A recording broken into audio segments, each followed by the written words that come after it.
ನಮ್ಮ ಗೌರಿಬಿದನೂರು ತಾಲೂಕಿನಲ್ಲಿ 295 ಸರ್ಕಾರಿ ಶಾಲೆಗಳಿದೆ, ಪ್ರೈಮರಿ ಮತ್ತು ಪ್ರೌಢಶಾಲೆ ಸೇರಿ.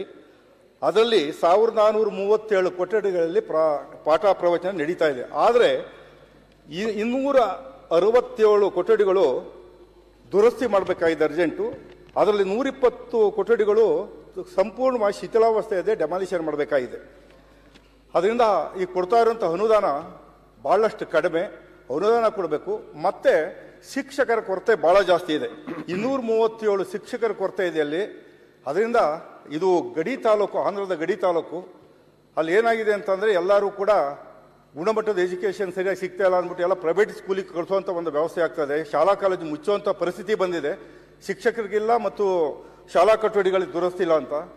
ಯಾಕೆಂದರೆ ಅಲ್ಲಿ ಅದು ಅರ್ಧಕ್ಕಿಂತ ಹೆಚ್ಚು ತೆಲುಗು ಭಾಷೆ ಮಾತಾಡುವಂಥ ಭಾಷಿಕರು ನಮ್ಮ ತಾಲೂಕಲ್ಲಿದ್ದಾರೆ. ಆದರೂ ಕೂಡ ಕನ್ನಡದ ಬಗ್ಗೆ ತುಂಬ ಅಭಿಮಾನ ಇಟ್ಕೊಂಡಿರೋ ತಾಲೂಕದು, ಭಾಷಾ ಸಾಮರಸ್ಯ ಇದೆ. ಅಂಥ ಒಂದು ತಾಲೂಕಿನಲ್ಲಿ ಕನ್ನಡ ಶಾಲೆಗಳು ಮುಚ್ಚಬಾರ್ದು, ಈಗ ಗುಣಮಟ್ಟದ ಎಜುಕೇಷನ್ ಇಲ್ಲ ಅಂತ ಎಲ್ಲ ಕಾನ್ವೆಂಟ್ಗೆ ಕಳಿಸಬಾರ್ದು ಅವರು ಪಾಲಕರು ಅಂತ ಹೇಳ್ಬಿಟ್ಟು ಆದಷ್ಟು ಬೇಗ ವಿಶೇಷ ಗಮನವನ್ನು ಕೊಟ್ಟು ಸಚಿವರು ನಮ್ಮ ತಾಲೂಕಿಗೆ ಶಿಕ್ಷಕರು ಮತ್ತು ಶಾಲಾ ಕೊಠಡಿಗಳನ್ನು ಹೆಚ್ಚಿನ ಅನುದಾನವನ್ನು ಕೊಟ್ಟು ಇದನ್ನು ನಮಗೆ ಅನುಕೂಲ ಮಾಡಿಕೊಡ್ಬೇಕು ನಮ್ಮ ತಾಲೂಕಿಗೆ ಅಂತ ಕೇಳ್ಕೊತೀನಿ.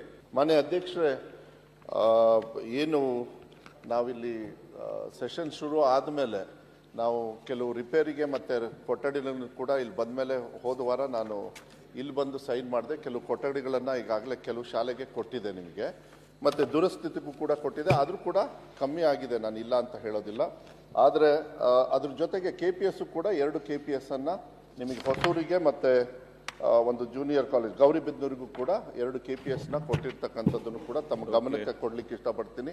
ಅತಿಥಿ ಶಿಕ್ಷಕರಲ್ಲೇ ನಾನು ಅವಾಗಲೇ ಹೇಳಿದೆ ಮಾನ್ಯ ಅಧ್ಯಕ್ಷ, ಅತಿಥಿ ಶಿಕ್ಷಕರಲ್ಲೇ ನಾವು ಎಲ್ಲೆಲ್ಲಿ ಶಿಕ್ಷಕರ ಕೊರತೆ ಇದೆ ಅದು ಅತಿಥಿ ಶಿಕ್ಷಕರಲ್ಲಿ ತಗೊಳ್ತಾ ಇದ್ದೀವಿ. ಮುಂದಿನ ದಿನಗಳಲ್ಲಿ ರಿಕ್ರೂಟ್ಮೆಂಟ್ ಈಗ ಪ್ರಕ್ರಿಯೆ ಶುರು ಆಗಿದೆ, ಅದರಲ್ಲಿ ಆದ್ಯತೆಯನ್ನು ಕೊಡ್ತೀನಿ. ಯಾಕೆಂದರೆ ನೀವು ಬಾರ್ಡ್ರಲ್ಲಿ ಇದ್ದೀವಿ ಅಂತ ಹೇಳಿದ್ರಿ, ನಾನು ಕೂಡ ಮಾತನ್ನು ಕೊಟ್ಟಿದ್ದೀನಿ. ಬಾರ್ಡರ್ ಇರ್ತಕ್ಕಂಥದ್ದು ಒತ್ತನ್ನು ನಿಮಗೆ ಇನ್ಫ್ರಾಸ್ಟ್ರಕ್ಚರ್ಗೂ ಒತ್ತನ್ನು ಕೊಡಲಿಕ್ಕೆ ಬಯಸ್ತಾನೆ, ಮತ್ತು ಈವನ್ ಟೀಚರ್ಸ್ ಕೂಡ ರಿಕ್ರೂಟ್ಮೆಂಟ್ ಆದಮೇಲೆ ಆ ಕಡೆ ಕೊಡ್ತಕ್ಕಂಥದ್ದನ್ನು ನಾನು ಒತ್ತನ್ನು ಕೊಡ್ತಕ್ಕಂಥದ್ದು ಮಾತನ್ನು ಕೂಡ ಕೊಡಲಿಕ್ಕೆ ಇಷ್ಟಪಡ್ತೀನಿ.